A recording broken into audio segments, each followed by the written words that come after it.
আসসালামু আলাইকুম ওয়া রাহমাতুল্লাহি তাআলা ওয়া বারাকাতুহু। আলহামদুলিল্লাহি রাব্বিল আলামিন ওয়াল আকিবাতু লিল মুত্তাকিন ওয়াস সালাতু ওয়াস সালামু আলা আশরাফিল আমবিয়া ওয়াল মুরসালিন। সুপ্রিয় দর্শক ও শ্রোতাবৃন্দ, সবাইকে জানাই পবিত্র মাহে রমাদানুল মুবারকের শুভেচ্ছা ও অভিনন্দন।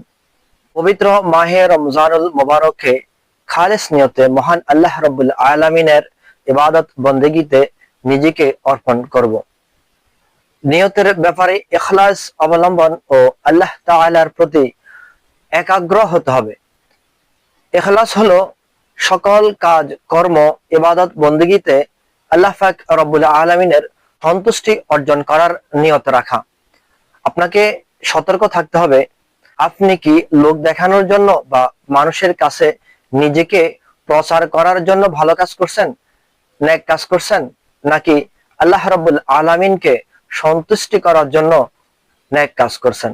গোপনে এমন কিছু নেক আমল, নেক কাজ করবেন যা আল্লাহ ব্যতীত অন্য কেউ জানবে না। যেমন নফল নামাজ, রাতের অন্ধকারে আল্লাহ পাক রব্বুল আলামিনের ভয়ে কান্নাকাটি করা, গোপনে আল্লাহ রব্বুল আলামিনের কাছে দোয়া প্রার্থনা করা, গোপনে কাউকে দান সদকা করা ইত্যাদি। জেনে রাখুন, আল্লাহ পাক রব্বুল আলামিন শুধু মুত্তাকি ও মুখলেস মানুষের নেক আমলগুলো কবুল করেন। এ ব্যাপারে আল্লাহ রাব্বুল আলামিন পবিত্র কোরআনুল কারীমে সূরা মায়েদার ২৭ নম্বর আয়াতে ইরশাদ করেন, ইন্নামা ইয়াতাকাব্বালুল্লাহু মিনাল মুত্তাকিন, অর্থাৎ আল্লাহ শুধু মুত্তাকিদের থেকেই কবুল করেন। সর্বাবস্থায় আল্লাহ পাক রব্বুল আলামিনের জিকির করুন, যেন আপনার মুখ সর্বদা আল্লাহ রাব্বুল আলামিনের জিকিরে ভিজে থাকে। যে সকল দোয়া কালাম রয়েছে সেগুলো সব সময় আমল করুন।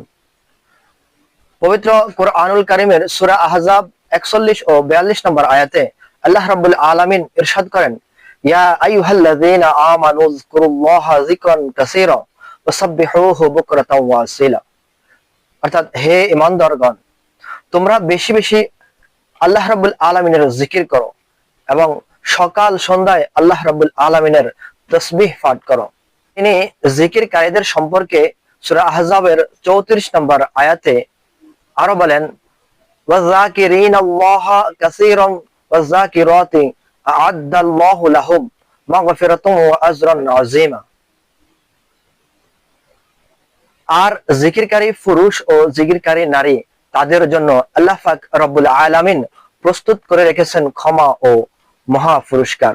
মুসলিম শরীফের বর্ণনায় রয়েছে, قالت عائشة رضي الله تعالى عنها كان رسول الله صلى الله عليه وسلم يذكر الله في كل أحيانه, অর্থাৎ রাসূল করিম সাল্লাল্লাহু আলাইহি ওয়াসাল্লাম জীবদ্দশায় সব সময় আল্লাহ রাব্বুল আলামিনের জিকির করতেন। মুসলিম শরীফের বর্ণনায় রাসূল করিম সাল্লাল্লাহু আলাইহি ওয়াসাল্লাম ইরশাদ করেন, সাবাকাল মুফাররিদুন ক্বালু ওয়া মাল মুফাররিদুন ইয়া রাসূলুল্লাহ সাল্লাল্লাহু আলাইহি ওয়াসাল্লাম আলা যাকিরুনা আল্লাহা কাসীরান ওয়া যাকিরাতি, অর্থাৎ রাসূল করিম সাল্লাল্লাহু আলাইহি ওয়াসাল্লাম বলেন, মুফাররিদগণ বিজয় হয়েছে। সাহাবায়ে কেরামগণ আরজ করলেন, ইয়া রাসূলুল্লাহ সাল্লাল্লাহু আলাইহি ওয়াসাল্লাম, মুফাররিদ কারা?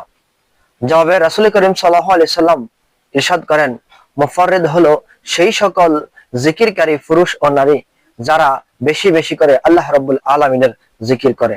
ইবনুল কাইয়্যিম রাহমাতুল্লাহি আলাইহি বলেন, মোট কথা হলো, মানুষ যখন আল্লাহ রাব্বুল আলামিনের জিকির থেকে, আল্লাহ রাব্বুল আলামিনের স্মরণ থেকে নিজেকে বিমুখ হয় আর পাপাচারে লিপ্ত হয়, তখন তার জীবন ও সময় ধ্বংস হয়ে যায়।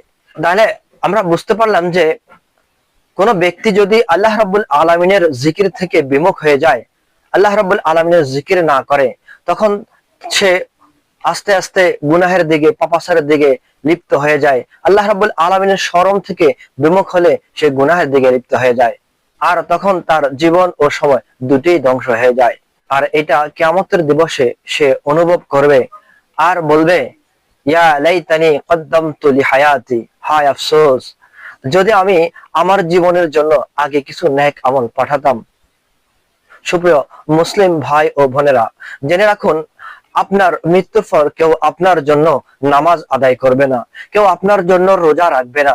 তাই আপনি আপনার জীবনটাকে কাজে লাগান, বেশি বেশি করে ভালো কাজ করুন, নেক কাজ করুন, সৎ কর্ম করুন, আল্লাহ রাব্বুল আলামিনের ইবাদত বন্দেগী করুন।